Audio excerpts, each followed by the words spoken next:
Nos ha venido siguiendo en nuestras diferentes transmisiones de señal informativa con todo lo que ha venido aconteciendo desde la madrugada de este lunes allá en Puerto Vallarta. Bueno, pues para hablar de este tema, el doctor Eduardo Barajas, doctor en Derecho Penal del Centro Universitario, él está adscrito en el Centro Universitario de La Ciénega. ¿Cómo está, doctor? Muy buenas tardes. Sí, muy buenas tardes. Gracias por la invitación, a tus órdenes. Gracias por tomar la llamada. Doctor, bueno, pues insisto, partiendo de la idea de que nuestra audiencia trae ya la información de qué es lo que ha venido aconteciendo, ¿qué le parece, doctor, si nos da su punto de vista de cuál ha sido el actuar de todas nuestras autoridades municipales, estatales, federales, en torno a este caso de este secuestro masivo allá en Puerto Vallarta? Bueno, el actuar, desde mi punto de vista, ha sido acorde a sus responsabilidades, porque una vez ya consumado el acontecimiento, pues bueno, están tratando de tomar acciones para tratar de que la ciudadanía no tenga ningún riesgo en este caso en particular. Ya partiendo de ahí, pues bueno, ha sido ya de nuestro conocimiento por medio de por conducto de los medios de información, que es un caso meramente entre delincuencia organizada, entre grupos delictivos que están peleando la venta de sus productos, ¿verdad? Y desde mi punto de vista, a partir de ese momento están tomando acciones que vienen a crear en la población aspectos de tranquilidad. Bien, oiga, doctor, y ya que nos da ese punto de vista, hay voces en torno del sector empresarial que señalan que Puerto Vallarta está tranquilo, que nada se compara con, por ejemplo, con Acapulco. Hay voces encontradas entre la misma población, unos que también están tranquilos allá en Puerto Vallarta, otros no tanto, como que están medio acostumbrados. ¿Qué dice usted al respecto? Comparativamente con el lugar, el puerto que tú mencionas muy atinadamente, y para hacer una cuestión de un punto de comparación, en nada se iguala la situación que vive Acapulco. ¿Por qué? Porque ahí la problemática es más grave, es mayor. Aquí es un evento solamente entre dos grupos delictivos ya identificados, insisto, por el negocio, por el territorio y por la venta, pero están identificados. Es un hecho, yo lo puedo considerar como un hecho aislado que se dio en ese lugar porque es un punto en discordia, pero yo no comparto que sea la misma situación que vive Acapulco, en virtud de que con mucha frecuencia nos damos cuenta de notas en ese sentido, vemos el índice que es mayor al de Vallarta. Comparto la opinión de los empresarios, que es un hecho aislado y que nada le debe de afectar a la sociedad civil. Doctor, Sí. leyendo algunos de los artículos que usted ha publicado y particularmente en torno a la historia de las prisiones en nuestro país, leí hace unas horas una noticia de un eventual traslado de Joaquín El Chapo Guzmán a Jalisco, precisamente ante la situación por la que está atravesando su hijo. ¿Qué tan probable, usted que conoce un poco el tema penal y por supuesto quienes están internados en estos reclusorios, qué tan probable podría ser esta situación y qué implicaría el traslado de Joaquín El Chapo Guzmán a Jalisco? Veo, en ese sentido, considero que es algo no dable que pueda suceder. Yo no lo veo alcanzable, en virtud de que pudiera traerle también más hechos violentos a nuestra entidad federativa Jalisco, en virtud del reacomodo y los acuerdos que se pueda haber entre los grupos del crimen organizado. Yo no visualizo que sí se ha trasladado a Jalisco. Más bien existe la noticia que puede ser el personaje de apellido Palma, pero a Joaquín Guzmán Loera no considero que lo puedan traer al penal federal número 2 de Puente Grande.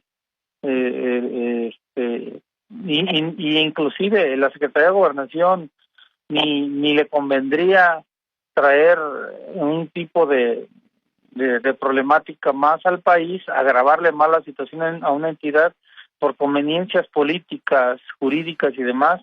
Lo veo complicado que esto llegue a suceder, más bien imposible, ¿eh? Doctor Eduardo Barajas, con estas versiones oficiales y que usted también coincide de que se trata de dos grupos delictivos, estamos hablando de integrantes del Cártel Jalisco Nueva Generación y también con integrantes del Cártel de Sinaloa. Es decir, lo que ocurrió la madrugada, esa es la pregunta, lo que ocurrió la madrugada de este lunes allá en Puerto Vallarta, es que uno de estos grupos, vamos a pensar que el Cártel Jalisco Nueva Generación, lo que está haciendo valer es, y perdón por el término, por eso el que se utiliza en este ambiente, es hacer valer o respetar la plaza. Efectivamente coincido, es una pregunta, pero se la respuesta en sentido afirmativo. Es una cuestión de poder y de tener un espacio ya ganado por ellos. Y entonces es una forma de hacerla valer, de pelearla. Entonces yo coincido con la pregunta, se la contesto de manera afirmativa porque el CJNG pues está haciendo valer su poder dentro de la entidad que tiene el control, ¿verdad? Oiga, doctor, ¿en Sí. dónde quedó todo aquello de hace unas décadas de hacer respetar si hay alguna agresión que quede entre grupos de criminales? ¿Todavía esto se maneja así o no? Yo creo que en esa parte se han perdido los acuerdos de caballeros. Yo ahí no creo que se siga respetando. ¿Cómo le llamó usted, perdón? Sí, de esos acuerdos de no agresión a otras familias, pues, sino entre las propias bandas. No, yo creo que yo creo que en la última década hemos visto que se ha perdido ese tipo de acuerdos. Ya con los acontecimientos que se han venido teniendo como resultado en el interior del país, yo en mi punto de vista esos acuerdos han quedado atrás y eso es donde la ciudadanía en su momento es cuando empieza a levantar la voz, que se respete, digamos, y cuando menos las formas, los lugares de esparcimientos concurrentes. Entonces esos acuerdos para mi opinión ya no existen con los grupos actuales que tienen el poder.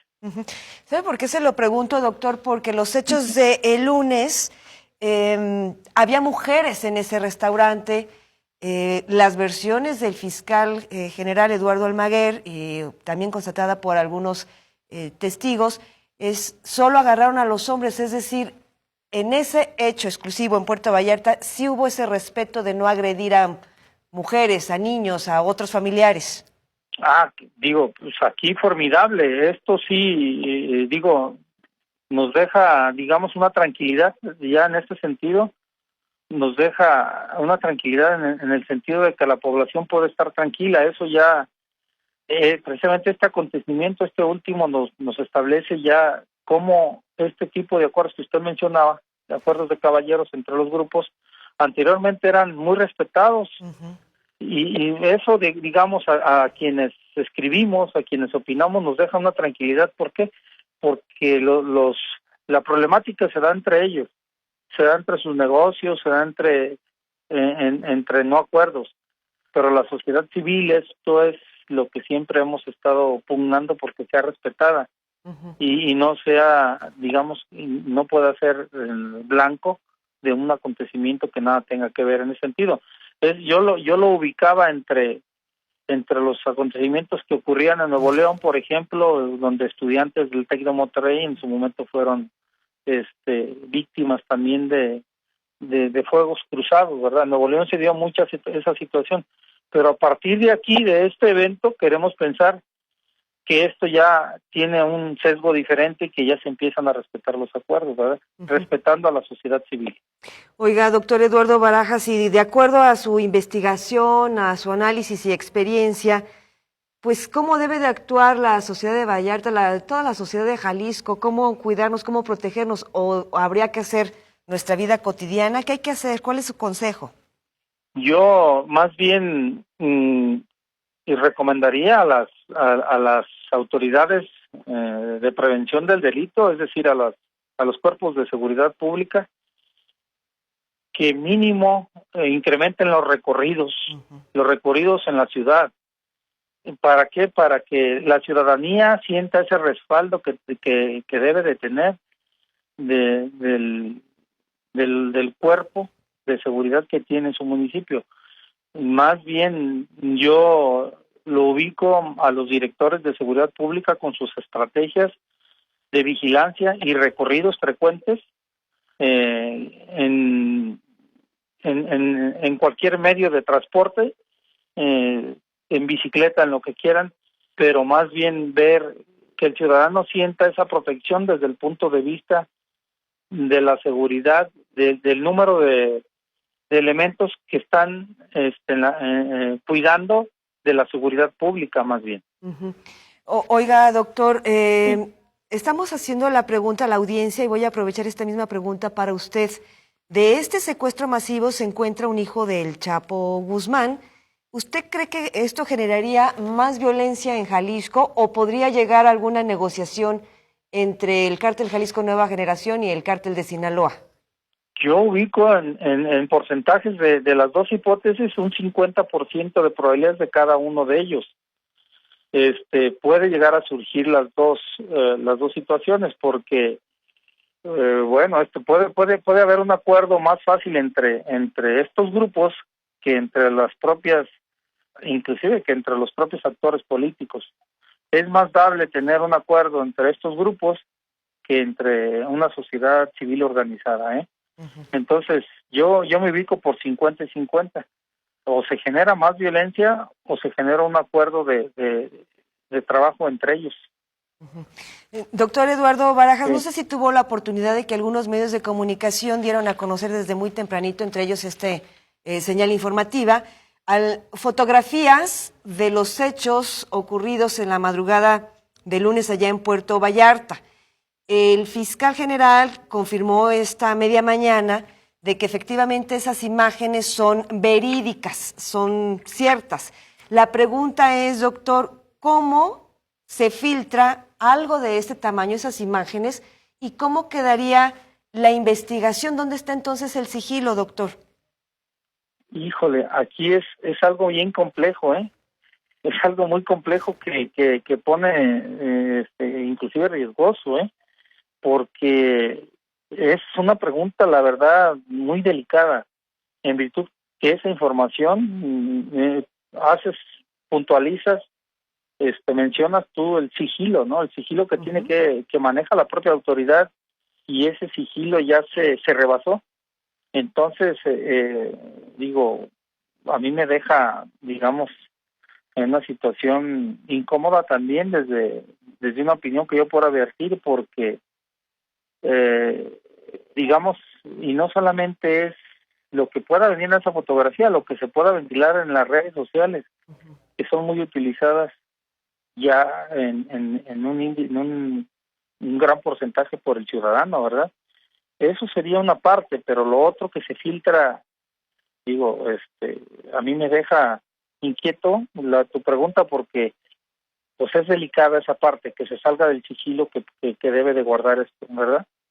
Sí, doctor, porque en este caso, son las autoridades de la Fiscalía quienes tienen toda esa información, toda esa evidencia, es decir, la filtración tuvo que salir de ahí de la Fiscalía, ¿no? De alguien de la Fiscalía.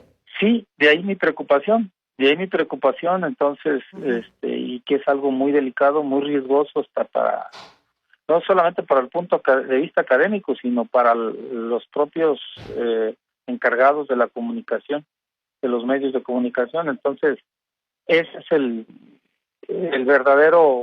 la verdadera preocupación que tenemos, ¿no? Que dónde queda, en manos de quién está la información. Doctor Eduardo Barajas ha escrito a Cusiénega. ¿Es usted muy amable? ¿Quiere agregar algo? No, solamente agradecerte la llamada también y la oportunidad de poder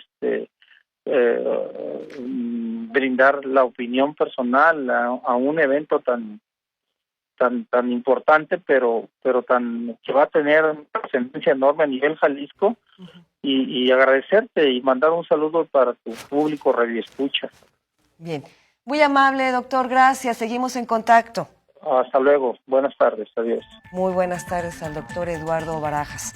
¿Y usted qué opina? Su opinión es muy importante. Señal informativa.